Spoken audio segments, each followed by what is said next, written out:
네, 오늘은 사도들의 복음이 시작되다 라는 제목의 말씀을 우리가 함께 나누려고 합니다.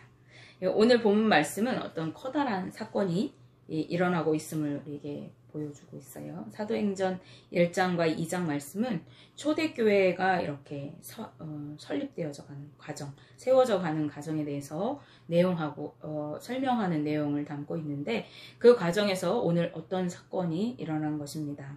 먼저 사도행전 2장 37절 말씀 우리가 함께 보시겠습니다. 그들이 이 말을 듣고 마음에 찔려 베드로와 다른 사도들에게 물어 이르되 형제들아 우리가 어찌할꼬 하거늘.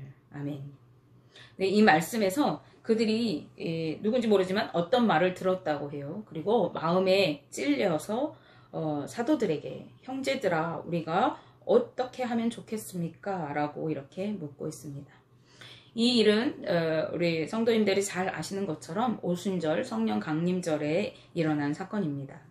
우선 이 본문의 단어를 한번 살펴보고서 이 사건을 우리가 더 깊게 생각해 보도록 하겠는데요. 그래서 찔려라고 하는 이 단어의 원어는 찌르다, 또 찔려 관통하다라는 의미가 있는 그런 단어예요. 그런데 이것이 이 부정과거 수동태로 쓰였어요. 그래서 찌르는 것이 아니라 찔림을 당했다라고 표현하는 것이 맞는데, 이게 신적 수동태예요. 그래서 찔림을 당해서 관통을 당했다. 찔려서 관통을 당했다라는 뜻입니다.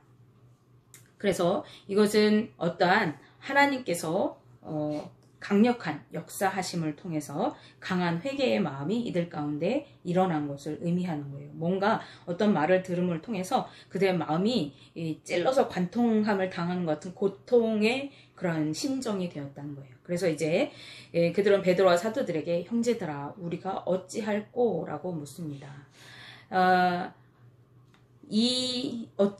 우리가 어찌할꼬 라는 말은 단순히 어떤 방법을 물어보는 게, 우리가 어떤 방법을 사용해야 되느냐라고 하는 이 방법을 묻는 것이 아니라, 궁극적으로 이제 우리가 지금까지 살아왔던 방식을 다 버리고 앞으로 우리가 그럼 어떻게 살아가면 좋겠느냐라고 묻고 있는 것입니다.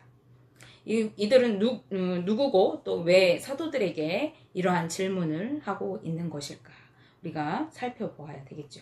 이제 사도행전 2장은 오순절에 한 곳에 모여있던 제자들에게 강한 성령의 임재가 있었음을 드러내면서 그 말씀을 시작하고 있어요. 그래서 이제 2장 2절부터 보면은 하늘에서 급하고 강한 바람 같은 소리가 제자들이 모여있는 그 집에 가득했다. 그리고 불의 혀처럼 갈라지는 것들이 각 사람 위에 하나씩 임해 있었다라고 하는 그런 증언들이 있어요. 그리고 그 순간에 그들이 모두 성령의 충만함을 받았어요. 그리고 성령의 말하게 하심을 따라서 제자들이 이제 방언을 하기 시작했어요. 그런데 그때는 어떤 기간이냐면 오순절, 절기 기간이었어요. 그래서 이제 각 지방, 각 나라에서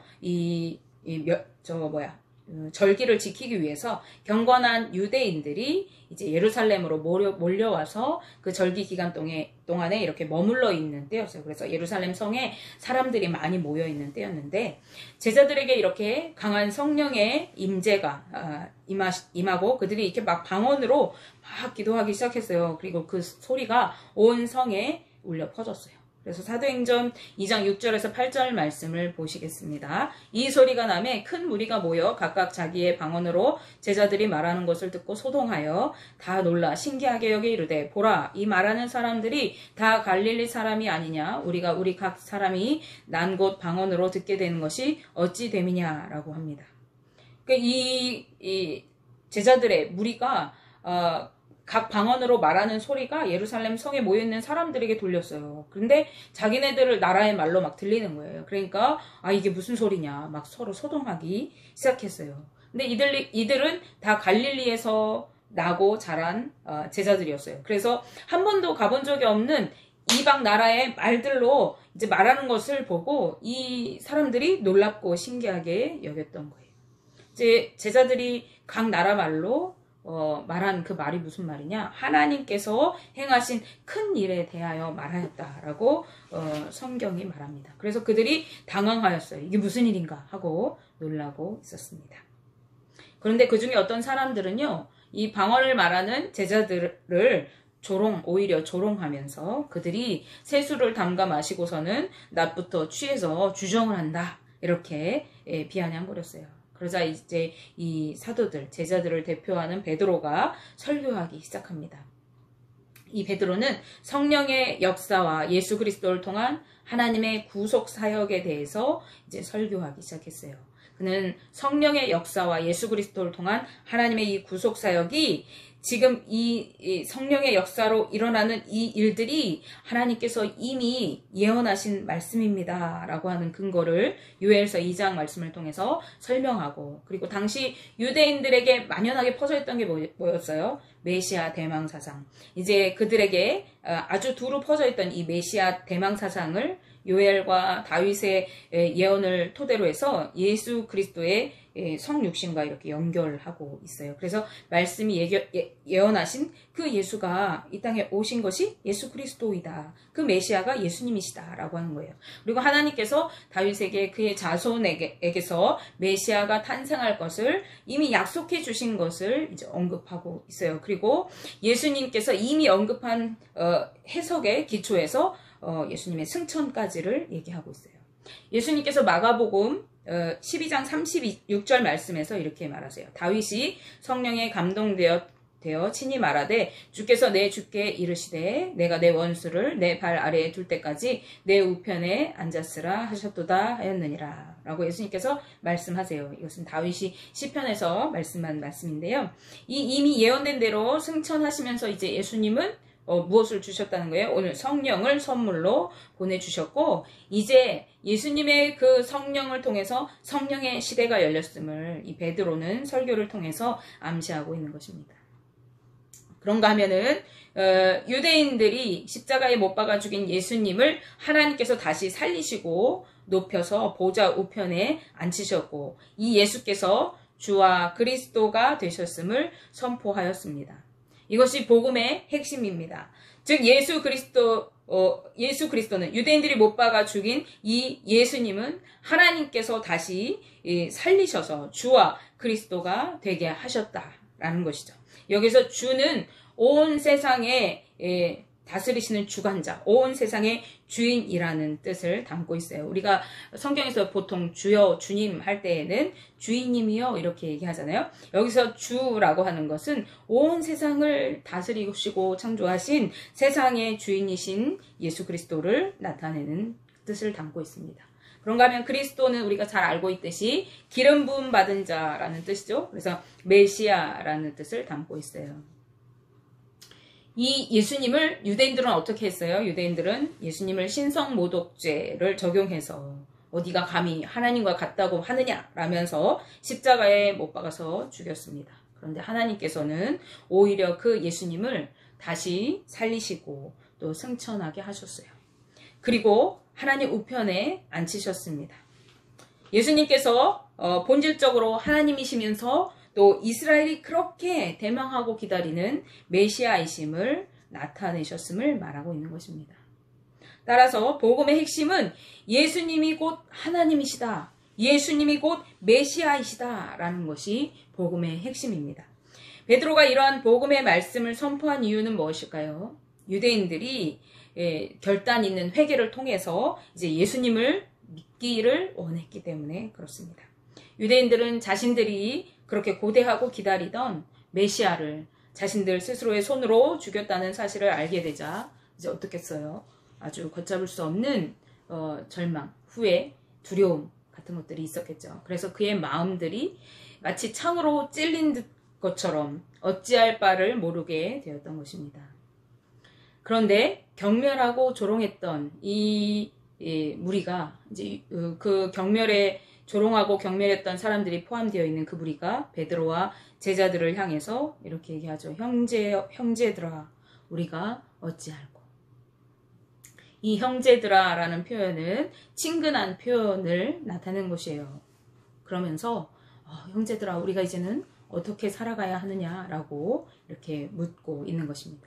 이들의 이 친근한 호칭은 베드로의 설교를 이들이 진정으로 받아들이고 도움을 청할 마음을 가지고 있게 되었음을 보여주는 것입니다.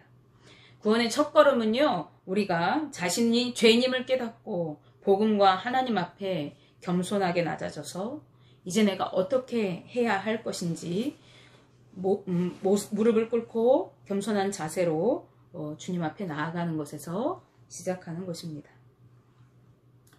그런 무리를 향해서 베드로가 이렇게 말합니다. 사도행전 2장 38절 말씀입니다. 베드로가 이르되 너희가 회개하여 각각 예수 그리스도의 이름으로 세례를 받고 죄 사함을 받으라. 그리하면 성령의 선물을 받으리니. 아멘.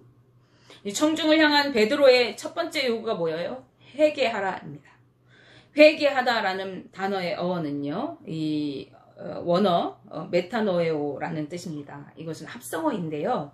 바꾸다라는 뜻의 메타에다가 생각하다라는 뜻의 노에오라는 단어가 이렇게 합쳐졌어요. 그래서 이것은 바꾸어 생각하다 혹은 마음을 바꾸다라는 의미를 갖고 있습니다. 즉 죄와 불신에서 떠나서 이제 그리스도를 향한 인격적인 믿음을 갖게 되어서 이제 거룩한 삶으로 나아가기를 원하는 변화된 마음을 의미하는 표현이 되겠습니다. 그리고 이러한 변화를 뜻하는 회개는요, 사도행전의 전반에 흐르고 있는 복음의 중심입니다.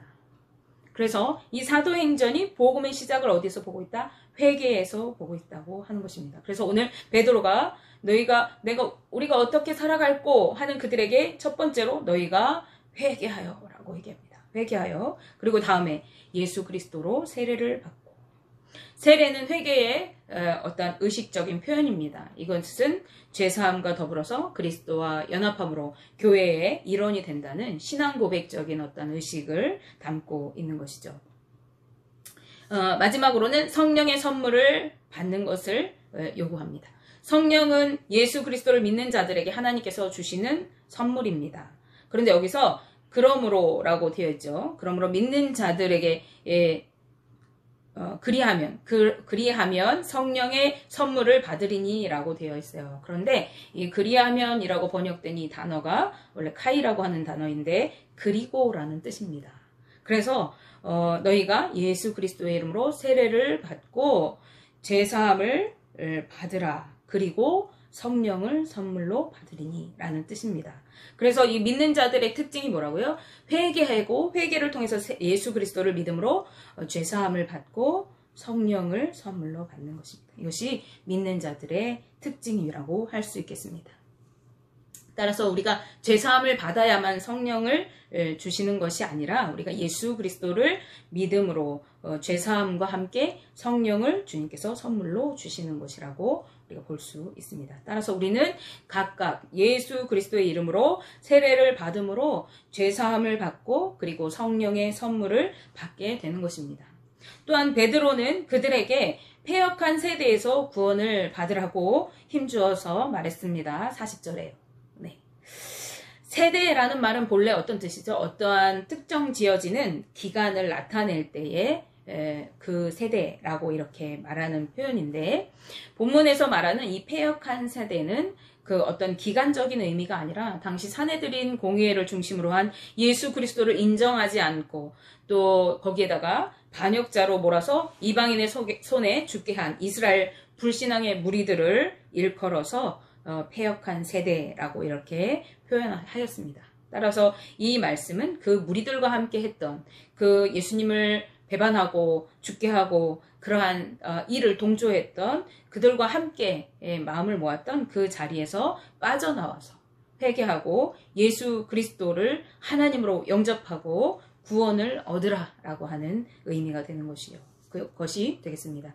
특히 패역한으로 번역된 스콜리아스라고 하는 이 말은요, 목수들이 이렇게 어떤 것을 만들 때에 도저히 사용할 수 없을 만큼 이 삐뚤어지고 모가 나고, 그래서 이제 막 이 어떤 가구나 이런 것들을 만들다가 그런 이 목재가 나올 때 이 목수들이 이렇게 던져버릴 정도로 쓸모없는 그런 나무를 가리킬 때 이 패역한이라는 그 단어를 쓴다고 해요. 그래서 따라서 오늘 이 패역한 세대라고 번역한 이 단어는 예수 그리스도를 받아들이는 것을 끝까지 거부하는 자들이 이제 도저히 구제할 수가 없는 자. 그래서 결국 지옥불에 던져지고 불살라질 수밖에 없는 그러한 자들인 것을 나타내기 위한 강한 표현에 사용되어졌다고 볼 수 있겠어요.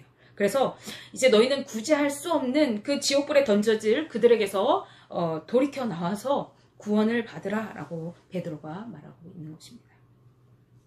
성경은요, 베드로의 이 같은 한 번의 설교를 듣고 그 하루에 신도의 수가 3,000명이나 더했다고 증언합니다. 이는 이날에 벌어진 일이 성령의 역사임을 인간적인 어떠한 방법으로 할 수 없는 것임을 나타내는 것입니다.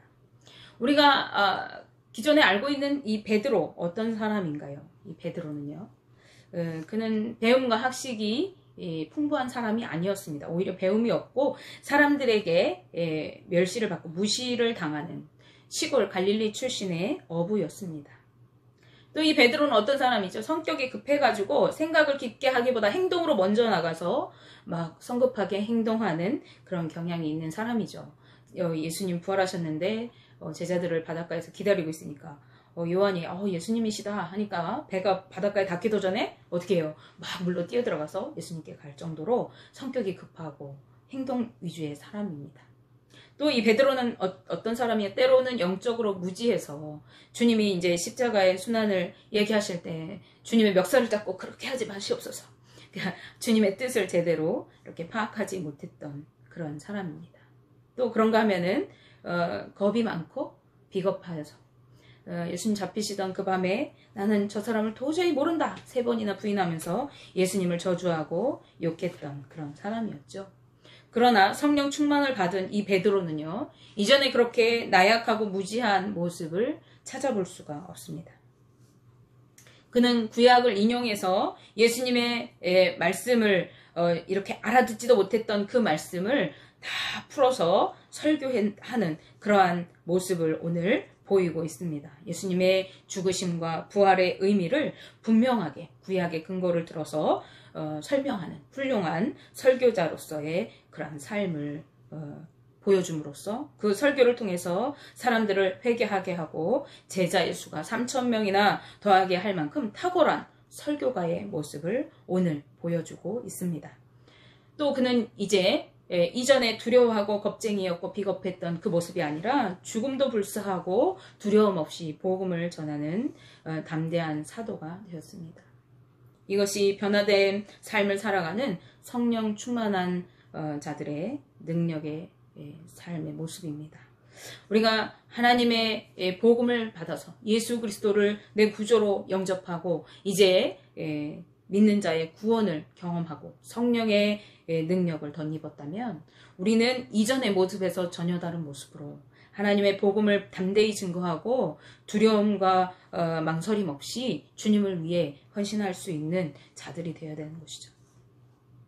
제자들이 성령 충만을 받게 되자 복음은 더욱 힘있게 담대히 증거되고 믿는 자들이 날마다 더해져 갔습니다. 그것이 사도행전의 역사이지요. 예수 그리스도가 하나님 되시며 메시아 되심이 이제 이 사도들을 시작으로 세계 곳곳에 증거되게 되었습니다. 그리고 이 복음의 역사는 오늘날에도 성령의 충만함을 입은 사람들에 의해서 계속해서 이어지고 있습니다. 사도행전 2장 39절 말씀에 이 약속, 하나님께서 주시겠다고 하는 이 약속은 너희와 너희 자녀와 모든 먼데 사람, 곧 주 우리 하나님이 얼마든지 부르시는 자들에게 하신 것이라 하고 라고 말씀하고 있습니다.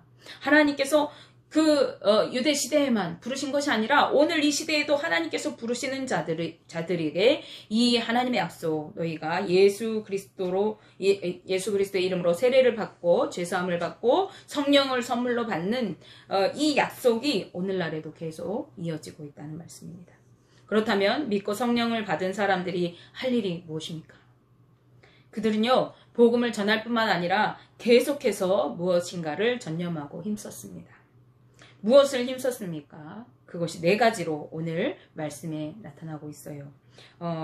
42절 말씀인데 그들이 사도의 가르침을 받아 서로 교제하고 떡을 떼며 오로지 기도하기를 힘쓰니라. 아멘. 이 말씀을 우리가 잘못 읽으면 오로지 기도만 힘썼다 이렇게 볼 수 있어요. 그런데 그렇지 않다는 것이죠. 4가지로 힘썼어요. 첫째, 사도의 가르침을 받는 것을 힘썼습니다. 사도회라고 이렇게 한글 번역엔 되어 있지만요. 이것이 복수형이에요. 그래서 그들이 사도들의 가르침을 받았어요. 그런데 이 사도들의 가르침을 받았는데 그 가르침은 사도마다 다른 것이 아니라 한 가지였죠. 뭐예요? 복음입니다. 그래서 예수 그리스도가 하나님 되심, 예수 그리스도가 메시아 되심, 즉 진리의 말씀을 가르치는 그 가르침을 따르는 것에 힘썼다라는 것이에요. 그 배움을 힘썼다는 것이죠. 그들이 베드로를 비롯한 사도들의 가르침을 받고 그 가르침을 실천하는 것에, 복음에 관한 말씀을 따르는 것에, 그래서 올바른 진리를 배우고 본받는 것에 힘썼다는 것입니다. 다음으로 그들이 힘쓴 것은 교제하기를 힘썼다라고 되어 있죠. 이것은 마음을 나누는 것뿐만 아니라 삶을 나누는 것까지를 포함합니다. 그래서 사도행전 우리가 보시면 그들이 물건을 서로 통용하고 서로 형제의 삶을 살피고 이러한 모습들을 볼 수 있잖아요. 그래서 따라서 우리 믿는 사람들은 서로 은혜를 나누고 서로 마음을 나누고 친밀감을 높이는 것뿐만 아니라 서로 필요를 채워주고 돌보는 삶을 살아가면서 교제의 삶을 힘써야 하는 것입니다. 또한 떡을 떼는 것을 힘썼습니다. 떡을 떼는 것은 이렇게 밥을 같이 나눠 먹고 이것을 의미하는 것이 아니라 성찬의 의미를 나타낼 때에 떡을 뗀다라는 의미를 가지고 있습니다. 따라서 이들은 모일 때마다 성찬을 통해서 예수 그리스도의 죽음과 부활을 기념하고 구원의 확신을 갖는 일에 힘썼습니다. 그래서 믿는 자들은요, 예수 그리스도를 믿는 확신을 위해서 성찬의 의미와 구원의 확신을 갖는 일에 서로 힘써야 하는 것입니다. 예수 그리스도 안에서 우리가 하나 되어짐을 확인하고 서로 한 형제자매로서 공동체를 이루어가는 것에 힘써야 하는 것이죠. 자, 그리고 마지막으로 기도하기를 힘써야 합니다. 사도들이 성령의 충만을 받을 때, 그들이 무엇을 하고 있을 때 성령 충만을 받았습니까? 그들이 기도할 때에 성령이 그들에게 강하게 임하였습니다. 그러므로 이 변화받은 자들의 삶의 두드러진 특징 중에 하나는 복음을 전하는 것과 함께 말씀을 배우고 서로 은혜를 나누고 삶을 살피면서 구원의 확신을 서로 나누고 그리고 기도하기에 힘썼습니다. 이것이 변화된 자들의 삶인 것입니다.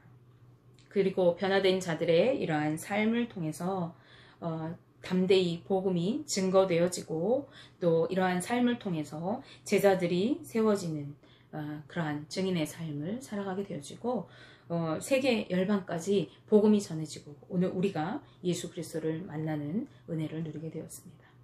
우리가 이 사명을 이어가야 합니다. 이 성령의 역사를 이어가야 할 책임이 우리에게 있는 것입니다. 원하기는 우리 동성교회 모든 가족들의 삶에 성령의 능력으로 채워지셔서 이 복음의 역사가 이어져 가게 되시기를, 그래서 우리 동성교회를 통하여서 주님의 복음이 또 믿지 않는 자들에게 증거되어지고 또 널리 전해지기를 주님의 이름으로 축복하며 기도합니다.